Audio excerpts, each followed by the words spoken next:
તમારું વેલકમ છે એક નવા બ્લોગમાં. તો આજે છે ને સાચું કહું તો અમે એક પણ બ્લોગ આજે શૂટ નથી કર્યો, કારણ કે છે ને મને મોઢામાં છે ને કંઈ થયેલું છે, મીન્સ કે મને છે ને આ સાઈડનો આખો ભાગ દુખે છે, તો મારાથી બોલાતું પણ નથી. હવે તમને એવું લાગતું હશે કે મેં મોંમાં કંઈ રાખીને વાત કરું છું, પણ હા મને છે ને એટલું પેઇન થાય છે ને કે મેં ઘરેલું ઇલાજ કરતી છું અત્યારે, એ જ કરતી છું.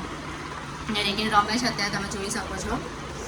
કંઈ આવું જ હતું, એટલે મારાથી છે ને એકચ્યુઅલી બોલાતું પણ નથી, ખવાતું પણ નથી.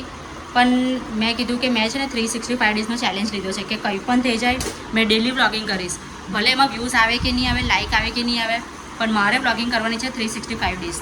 એટલે મેં કીધું કે છોડ, દુખતું હશે તો કંઈ નહીં, પણ હું વ્લોગિંગ કરીશ આજે વરસાદ પણ એટલો બધો છે ને કે આપણાથી કશે બહાર પણ નીકળાય એમ નથી, ઘરમાં ને ઘરમાં જ છું.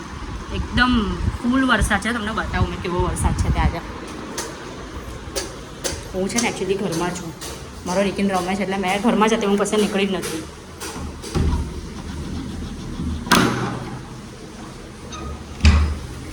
બહુ જ વરસાદ છે, જબરજસ્ત. જોઈ શકો છો તમે બહાર આજે વરસાદ કેવો પડે છે. તો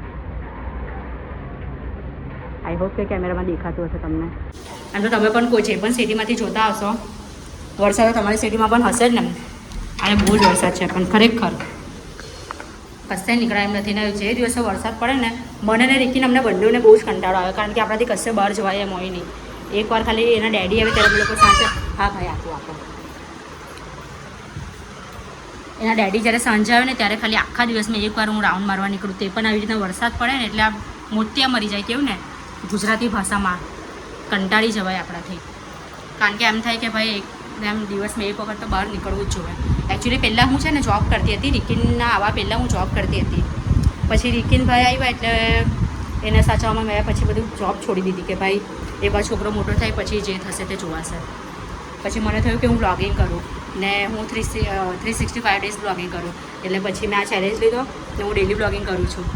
પયુભાઈ કાં છે? પયુભાઈ એનો દેવુભાઈ પણ નથી, એનો પયુભાઈ પણ નથી, એ લોકો બહાર ગયેલા છે. એટલે આજે મેં ને રિકિન છે ને એકલા જ છે, એટલે રિકિનભાઈને કંટાળો આવે છે.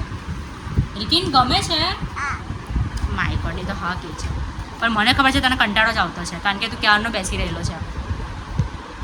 તો કંઈ નહીં, તમને મારા બ્લોગ ગમે છે કે નહીં ગમતા એ તમે મને કમેન્ટમાં જણાવજો.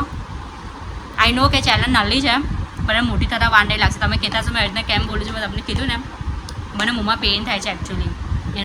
રિકિનને જોતાં રિકિન આજે નહીં, મતલબમાં 4-5 મહિના પછી આઈ થિંક, હા 4 મહિના પછી છે ને રિકિન ફાઇનલી 2 વર્ષનો થઈ જશે. કંઈ ખબર જ નહીં પડતી રિકિન આવ્યો ક્યારે એની સાથે 2 વર્ષ નીકળી ગયા, કંઈ ખબર જ નહીં પડતી. એના પરથી આપણને ખબર પડે છે કે ટાઈમ છે ને કોઈના માટે ઊભો નથી રહેતો. ટાઈમ કાં નીકળી જશે તમને કંઈ જ ખબર નહીં પડશે. મારા રિકીને છે ને અત્યારે બધી વસ્તુ મોંમાં નાખવાની ટેવ, આવી રીતના છૂટું ફેંકીને મારવાની ટેવ બહુ પડી ગઈ છે. તમારું બેબી પણ આવું કરે છે? મારું બેબી તો આવું જ કરે છે. લે જોયું ને આપણે પછી ખીજવાશું ને તો તરત જ રિસાઉન્ડ તો તરત જ આવડે આ લોકોને પાછો. જો રિકીનું પ્લેન પણ પછાડી ચાલુ છે. આ રિકીનની ફોઈએ આપેલું હતું. આઈસ પછી હેર કા છે તારા? અત્યારે બતાવે એટલે છે, કારણ કે હું એને ખીજવાય, કારણ કે છૂટું મારતો હતો ને એટલે. વરસાદમાં એક બીજી પ્રોબ્લેમ કે આપણા કપડાં તો સુકાઈ રહી. જો તમે રિકીને મિરરમાં જોઈ શકો છો. રીકોડી ગંદો મોંમાં આંગળી નાખે છે. જો તમને આ દેખાય છે?